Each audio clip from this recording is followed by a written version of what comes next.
Good morning, everyone. I'm going to try out my brand new Jolly Bobber.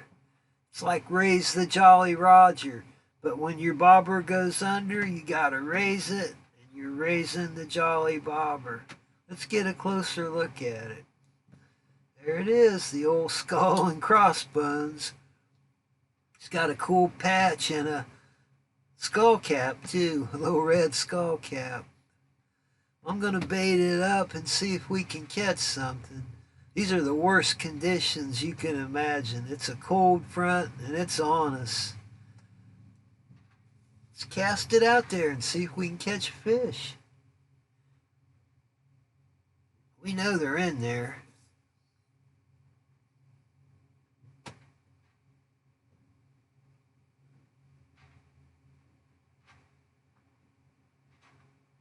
It's getting a nibble. There it goes, there it goes.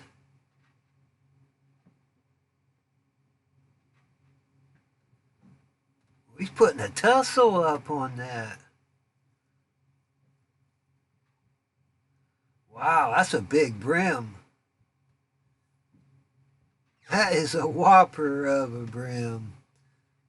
First fish for my lucky new bobber, the Jolly Bobber. Let's get a look at it. Yeah, that's a nice brim, good eating size. Well, it is a lucky bobber. Caught a fish on a really crappy day. I mean, we're sitting on a nasty cold front. It's windy, it's cold, the tide's moving in the wrong direction. Everything's against us, but we're catching a fish. I'm going to get one more, just one more. This darn rod keeps rat nesting on me, or the reel.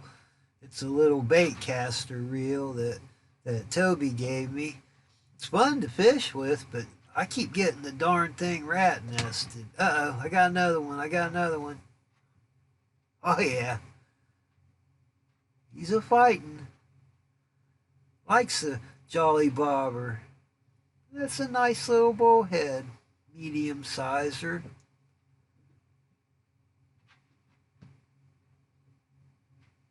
That's a fish. That's two fish on the Jolly Bobber. Righteous. Let's release him and call it a day. Splash. Ha ha ha.